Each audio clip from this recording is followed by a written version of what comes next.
हम इस वक्त है कुकड़ा गेट में, जहां श्री डेमे और हम पिछले 2 दिन से सरकार से नाराज़गी जाहिर करने के लिए धरना पर बैठे हैं। आइए हम जानते हैं डेमे और हम से कि आखिर इनके सरकार से इतनी नाराज़गी क्यों है।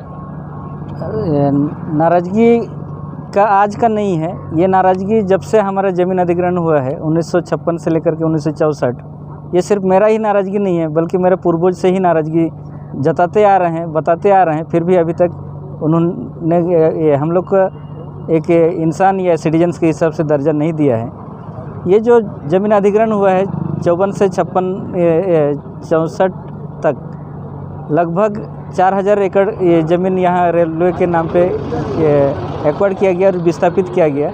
आज तक उनको सही मायने में RNR उसका जो भी होना चाहिए रिसेटलमेंट रिहेबिलिटेशन, वो हुआ नहीं है। उसी बात को लेके जब यहाँ बीच बीच में छोटा छोटा आंदोलन होता था, लेकिन 2006 में एक बड़ा आंदोलन यहाँ हुआ था, जहाँ उड़ीसा सरकार, रेलवे और राउरकेला स्टील प्लांट अथॉरिटी सब एग्रीमेंट साइन किए थे कि जो भी अव्यवरोध ज़मीन है उनको सबको रिटर्न करेंगे, जो मूल मालिक है उनके लिए। लेकिन आज तक वो रिटर्न नहीं हुआ। उसी के बीच में 2007 में मिनिस्ट्रियल लेवल का एक कमेटी बैठा था, उसमें भी ये निर्णय हुआ था सरकार की तरफ से कि हम अगर कानून नहीं है वापस करने के लिए, एक बार ज़मीन अधिग्रहण होता है तो उसके लिए कानून बनाएंगे या कानून बदलेंगे।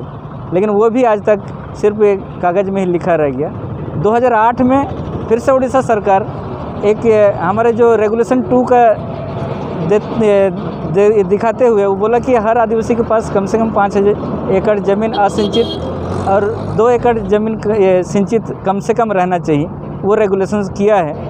तो उसी के आधार पे 2008 में उड़ीसा सरकार ने एक सर्कुलर इशू किया कि जो आदिवासी लोग जो शेड्यूल एरिया में रहते हैं, विस्थापित के चलते भूमिहीन हुए हैं, उनको सरकार इसी कानून के तहत 5-5 एकड़ असिंचित ज़मीन या तो जो सिंचित ज़मीन है वो 2 एकड़ कम से कम मुहैया करवाएगा। लेकिन 2008 से लेकर के अभी तक ये जब नहीं दिया जा रहा था तो हम लोग कमीशन में उसको रिपोर्ट किए।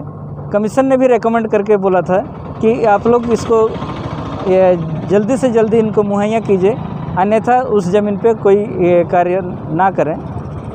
फिर भी रेलवे अथॉरिटी ने 2019 में फिर से फोर्स लगा के और उड़ीसा पुलिस और वहाँ मिला के फोर्स लगा के वहाँ कंस्ट्रक्शन कर रहे थे। जब उसको लेके फिर से कमीशन में रिपोर्ट किया गया तो रिपोर्ट करने के बाद फिर से हियरिंग्स हुआ, उसमें उड़ीसा सरकार, रेलवे सबको बुलाया गया था।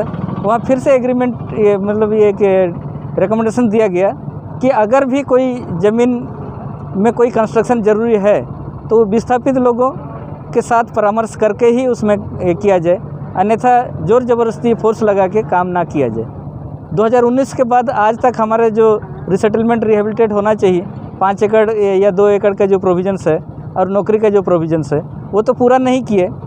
लेकिन अभी आप लोग देख रहे हैं यहाँ पर फिर से उसी डिस्प्यूटेड ज़मीन में अभी फोर्स लगा के उड़ीसा सरकार पब्लिक का बेनिफिट्स के नाम पे हमारे जो अधिकार है उसको हनन कर रहे हैं। तो ये सिर्फ हमारा नाराज़गी नहीं है, बल्कि हम लोग जो संविधान को लेके चलते हैं उस संविधान का मूल भावना जो है उसको भी हनन हो रहा है। और जो आदिवासियों का इंटरेस्ट को प्रोटेक्शन करने की बात जो संविधान में दिया गया है वो बिल्कुल ही उड़ीसा सरकार फेल है उसमें। तो हम तो अभी सरकार तो नहीं, अभी यूनियन गवर्नमेंट से हम यही अर्ज करेंगे, शायद उड़ीसा सरकार हमारे आदिवासी को और नहीं बचाएगा, उसको ख़त्म ही करेगा। तो इसलिए जो शेड्यूल एरिया है हमारा उड़ीसा का, खास करके हमारा सुंदरगढ़ डिस्ट्रिक्ट एक शेड्यूल डिस्ट्रिक्ट है, उसको अभी केंद्रीय शासित में ले के जाएँ ताकि हम केंद्र से शासित हों। ये उड़ीसा सरकार हमारे 100% विरोध कर रहा है और हमको हर दिन मार रहा है, हर जंगल ज़मीन को लूट रहा है, छीन रहा है। तो सिर्फ ये नाराज़गी नहीं है, अब तो हमारे लिए चुनौती बन गया है कि हम उड़ीसा सरकार के अधीन में रहें या ना रहें। ये हमारे लिए अभी चुनौती आ गया है। आप क्या चाहते हैं? अभी तो हम जो चाहते हैं उड़ीसा सरकार को तो अभी हम बोल ही नहीं सकते हैं। अभी केंद्र सरकार से ही हम अपील में ये कर रहे हैं कि अगर संविधान में शेड्यूल एरिया के बारे में आपने जिक्र किए हैं तो उसको पालन कीजिए, और वहाँ जो स्पेशल एग्जीक्यूटिव पावर है उसको विड्रॉ कीजिए और कैबिनेट मतलब यूनियन टेरिटरी का दर्जा दीजिए, ताकि हम डायरेक्टली वहाँ से गवर्न होंगे। उड़ीसा सरकार हमको ख़त्म कर देगा, उससे थोड़ा बचाइए।